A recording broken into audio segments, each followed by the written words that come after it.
이 주교요지는 주문모 신부님의 승인을 받아서 또 교우들에게 보급되었어요. 그래서 전교에 큰 도움이 되었고 초기 조선교회 발전에 큰 이바지를 했다고 합니다.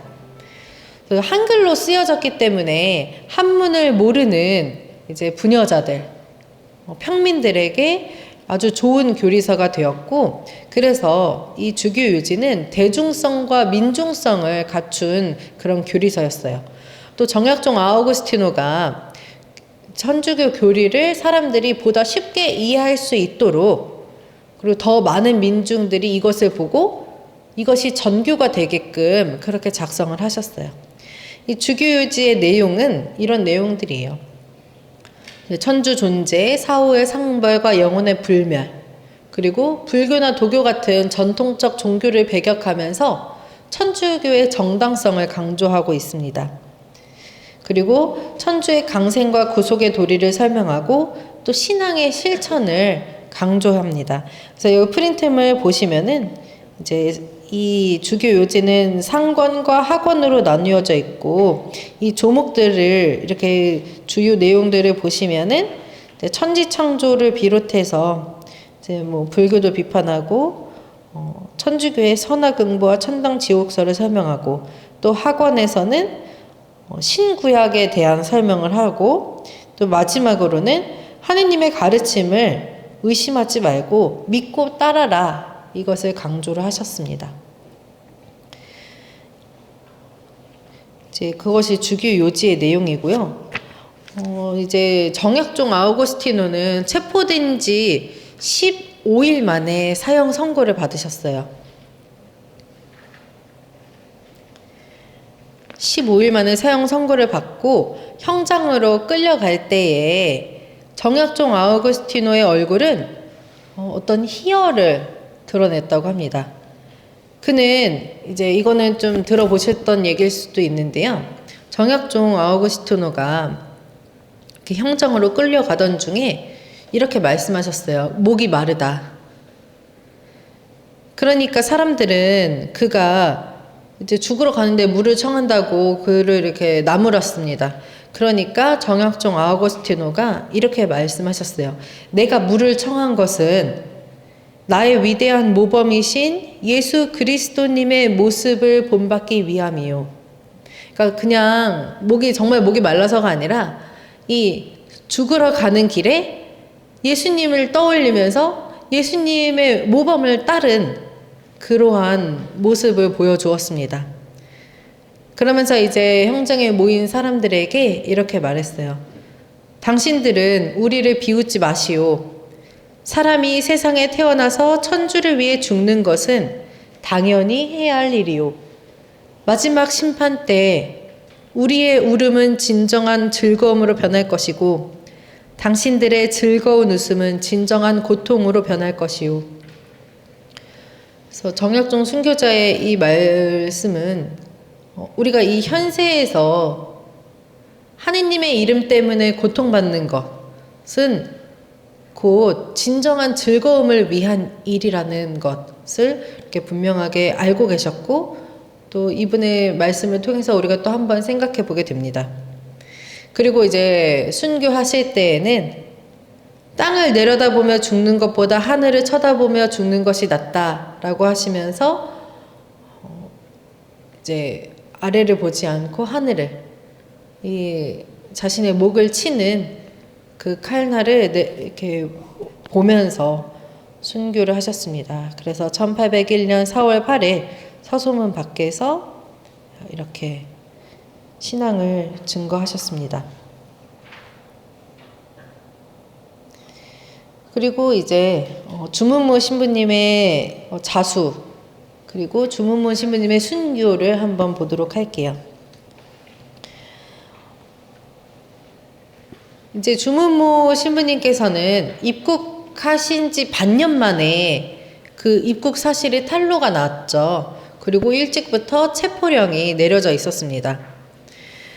그래서 그때 을묘 박해 때에 최인길, 윤유일 지황이 이제 순교를 하게 되었죠. 최인길이 이제 신부님으로 변장을 하고 잡혔었고, 그 후에 주무모 신부님은 경기도 양근과 충청도 연산 등 지방 각지를 이렇게 돌아다니시다가 1796년 5월에 서울로 다시 올라오셨어요.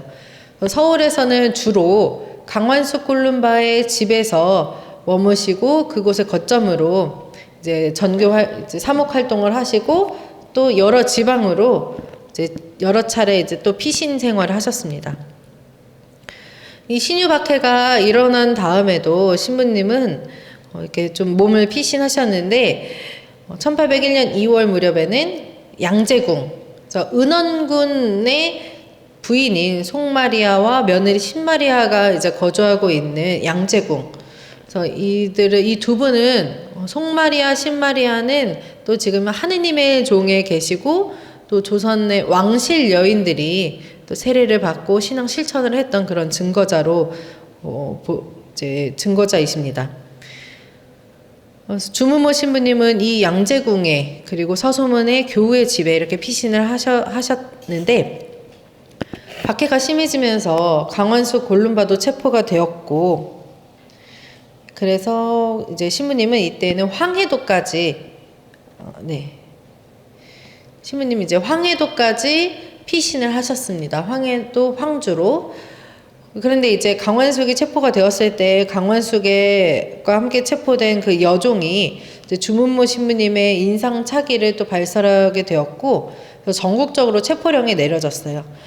근데 박해가 계속 심해지니까 주문모 신부님이 큰 결단을 내리셨습니다. 신자들의 희생을 줄이고 또 이 극심한 박해를 멈추기 위해서 자신이 자수하는 수밖에 없다고 생각을 하셨어요.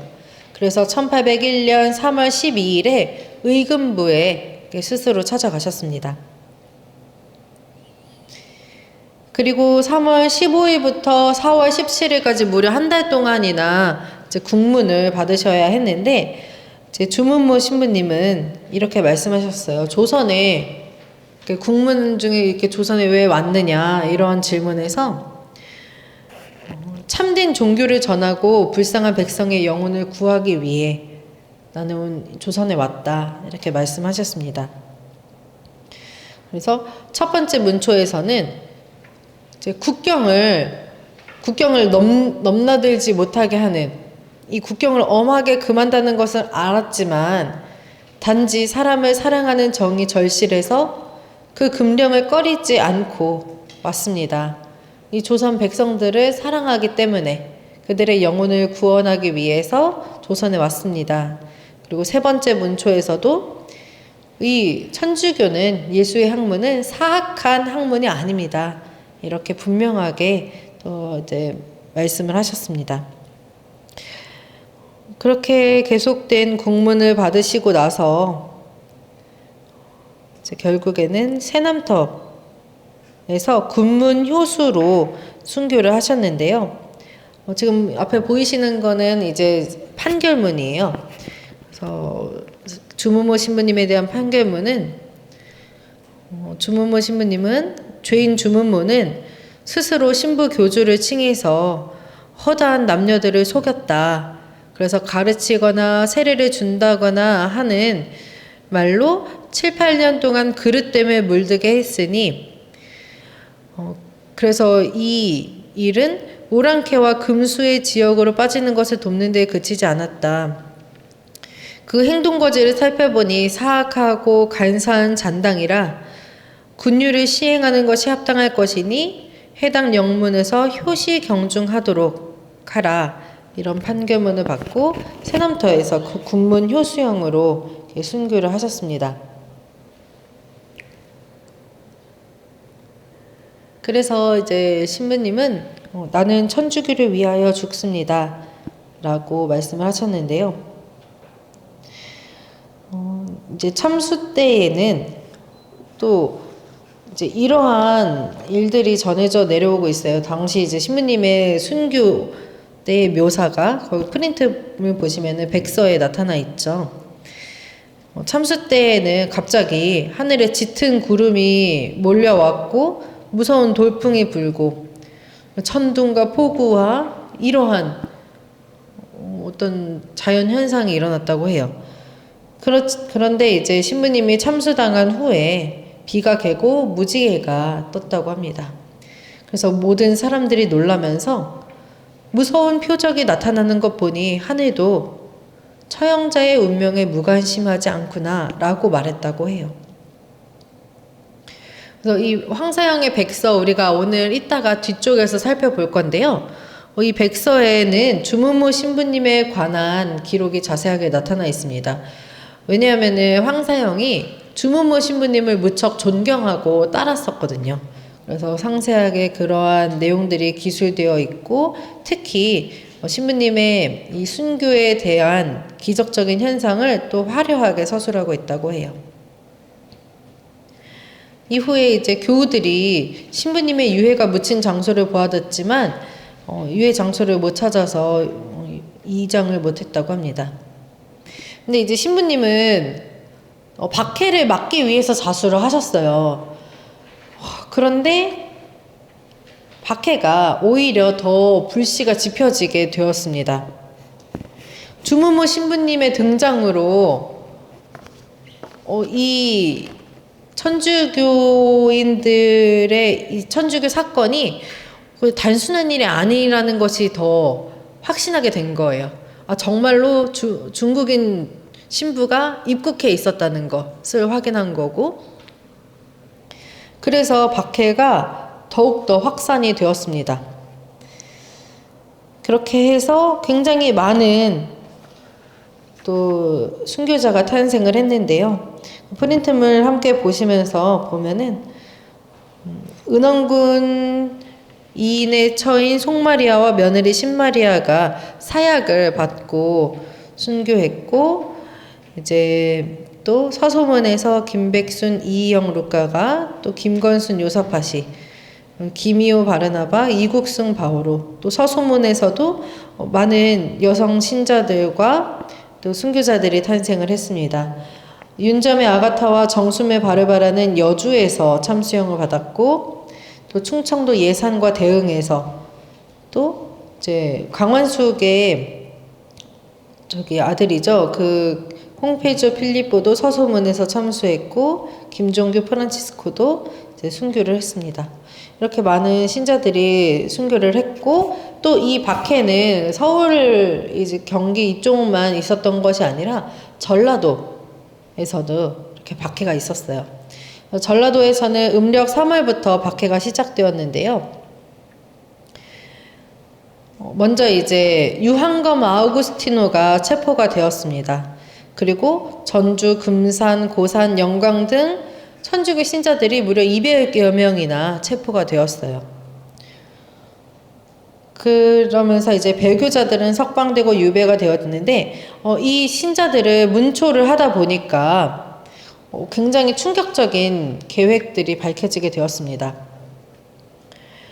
그 이제 유한검과 그 동료들이 이제 체포되면서 이우집이라는 신자가 자백을 하다가 이제 밝혀진 것이 대박청래 계획이었습니다. 양박청래, 대박청래 이렇게 말을 하죠. 이것은 이제 서양의 배를 불러와서 신앙의 자유를 획득하자라는 그런 내용인데요. 이 일이 우리가 지난번에 했던 내용 중에 주무모 신부님이 이렇게 북경에 서한을 보낼 때에 이 1790년이죠. 이제 그 보고서를 보내면서 이 포르투갈의 어떤 이 대박청래 이야기를 이미 이전에 서한에서 한 적이 있었어요. 기억나시나요? 네. 그래서 이 대박청래에 대한 제안은 이미 1790년에 있었고, 또 주무모 신부님이 이때 서한을 쓸 때에는 이제 신자들의 청원도 포함을 하면서 자신이 아니라 이 조선 교회의 어떤 요청으로 보이도록 했었어요. 그런데 그때의 이 대박청래 계획을 그 계획이 밝혀지게 된 겁니다. 왜냐하면은 그때 당시에 주무무 신부님이 이렇게 서한을 썼을 때에 이렇게 거기다 서명하고 이름이 언급되는 신자들이 전라도 신자들이었거든요. 그래서 그 이제 취조 과정에서 그 계획이 밝혀지면서 이게 단순한 천주교 어떤 박해 사건이 아니라 뭔가 국가 차원의 국가의 안위를 위협하는 그러한 중대한 사건으로 확대가 되었습니다. 조선의 입장에서 보면은 그러한 목적은 반역죄에 해당하는 내용이었죠. 또 이게 나중에 황사형 백서가 발각이 되면서 또 더 큰 문제로 이어지게 되었는데요. 일단 지금 여기서 대박청래 계획이 밝혀지면서 유한검 아우구스티노와 유관검 윤지연들이 이제 반역죄로 처벌이 되어서 능지처참을 당하게 되었습니다. 그리고 유한검의 집은 파가저택이 되어서 그 초남이 성지 가시면은 그 연못이 있잖아요. 지금은 또 성지 조성을 좀 깔끔하게 해놔서 보기가 좋은데 그전에는 진짜 약간 좀 우중충한 느낌도 나는 그런 정말 작은 연못이었죠. 그렇게 되었죠. 그렇게 해서 이제 그 후에 또 한정음, 스타니슬라우, 김천의 안드레아, 최여건, 마티아도 순교를 하고 또 유한검, 윤지연, 유감검이 능지처사, 김유산, 토마스, 이우집은 참수형, 또 유증철 요한과 유문성 요한은 또 이제 교수형을 받았습니다. 이 대박 청래의 계획이 밝혀지는 사건은 박해가 계속 이어지면서 한편으로는 이게 너무 계속 길게 이어지니까 좀 온건론이나 조기 존경론이 좀 나오기도 했는데 이러한 계획들이 밝혀지면서 그러한 여론이 쏙 사라지게 되었어요. 그러면서 천주교는 외세에 의존해서 국가를 전복시키려는 그런 반역자들의 무리다 라고 대역부도한 무리로 이제 규명이 되었습니다.